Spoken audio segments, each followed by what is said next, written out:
निर्णय करना है कि ये काम अब करना ही है।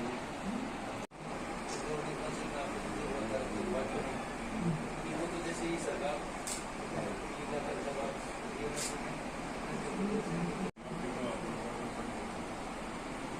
अंदर है वो बता देंगे।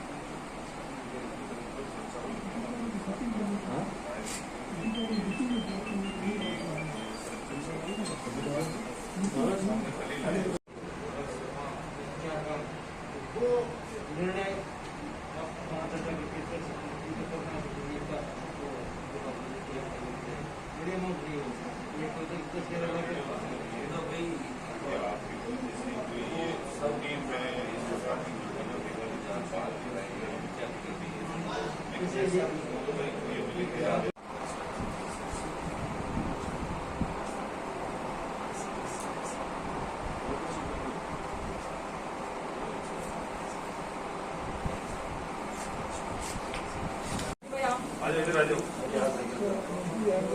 नमस्कार, आइए आइए आपका दोस्त भी है।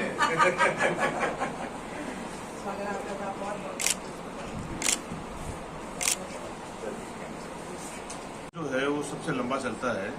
फरवरी में शुरू हुआ, मार्च में चला और अब जाके अभी भी ये इलेक्शन बाई इलेक्शन के बाद में फिर वापस सेशन चलेगा।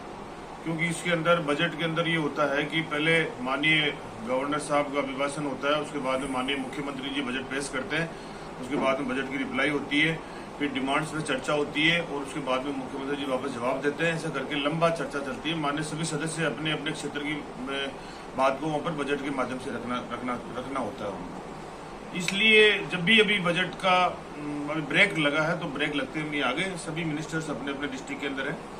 मासिक मीटिंग होगी, चर्चा होगी, कोरोना पर किस प्रकार से नियंत्रण किया जा सकता है। राजस्थान के लोकप्रिय मुख्यमंत्री अशोक गहलोत जी चिंतित है उस बात को लेकर। पहले भी जब कोरोना आया था तब भी चिंतित थे, राजस्थान में पहला लॉकडाउन करना हो, कोई भी व्यक्ति भूखा न सोए, उस प्रकार की भावनाओं का ध्यान में रखना हो और प्रशासन को किस प्रकार से पूरी तरह पाबंद करना हो कि मास्क लगावे, सैनिटाइजर का उपयोग करे, सोशल डिस्टेंस रखे।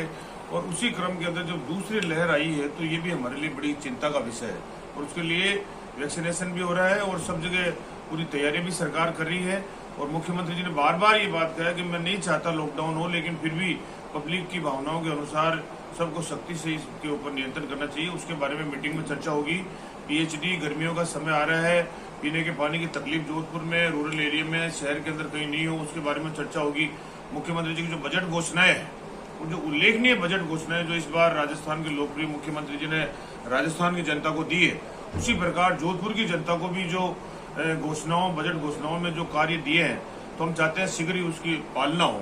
ये एक महत्वपूर्ण विषय होता है क्योंकि हमेशा ये होता है कि विपक्ष लोगों को कहने का मौका मिलता है घोषणाएं हैं, घोषणा नहीं रह जाए, लेकिन मुख्यमंत्री जी ने इस बात को उस वक्त भी स्पष्ट रूप से कह दिया कि घोषणा नहीं रहेगी, इसकी क्रियान्विति होगी।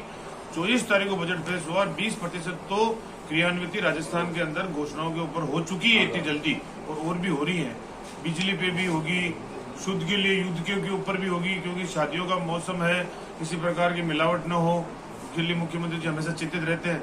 इस प्रकार जो भी और हमारे माननीय सदस्य जो अन्य विषय के अंदर जो भी बात आएगी उसके ऊपर सबके ऊपर सब्जेक्ट पर चर्चा होगी। आज उपचुनाव को लेकर सर जो तैयारी चल रही है, आपने अभी हालात विधानसभा क्षेत्र में नॉमिनेशन में भी शामिल हुए, किस तरह की तैयारी है, कैसा रहेगा? देखिए, ये तीनों उपचुनाव राजस्थान की कांग्रेस पार्टी जीतेगी। अभी तीनों उपचुनाव के अंदर मुख्यमंत्री जी, सचिन पायलट साहब, गोविंद डोटासरा जी और हमारे जो अन्य लीडर्स हैं सब जाकर एक साथ एक ही मंच के ऊपर जिस प्रकार से नामांकन दाखिल करने के बाद में जो सभाएं हुई है और सभाओं में मुख्यमंत्री जी ने ये जनता को स्पष्ट रूप से निर्देश दिए, स्पष्ट रूप से निवेदन किया है कि आप हमें मजबूत कीजिए। हमें मजबूत करने से राजस्थान की सरकार मजबूत होगी और दिल्ली की सरकार को जो जिस प्रकार से माहौल खराब करने की कोशिश कर रही है, क्या होगा, बेहतर सीट उनकी 71 बेहतर सीट है, एक अगर कहीं जीत जाती तो बेहतर हो जाएगी, क्या फर्क पड़ना है।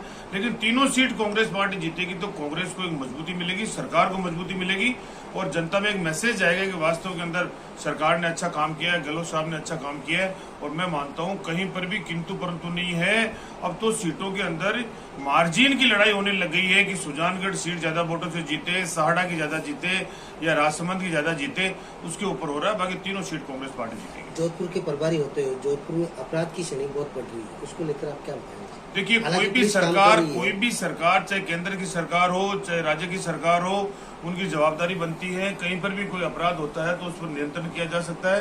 अशोक गहलोत जी ने तो पहले से भी ये बात कही कि हर गलती कीमत मांगती है, वो कभी भी नहीं बख्शते हैं। कभी भी किसी प्रकार का कोई गलती करता है तो उसको दंड मिलना चाहिए, सजा मिलनी चाहिए। सरकार पूरी तरह पारदर्शी, जवाबदेही और संवेदनशील सरकार है। जहां कहीं पर भी इस प्रकार की घटनाएं घटित होती है या घटित होने की आशंका होती है तो तुरंत सीएम साहब भी बात करते हैं, हम भी बात करते हैं। और जोधपुर हमारा जो है एक अच्छा डिस्ट्रिक्ट है, अच्छा हेडक्वार्टर है और सौहार्दपूर्ण वातावरण बना रहे। इस प्रकार की हमारी पहले भी कोशिश रही है और आगे भी रहेगी।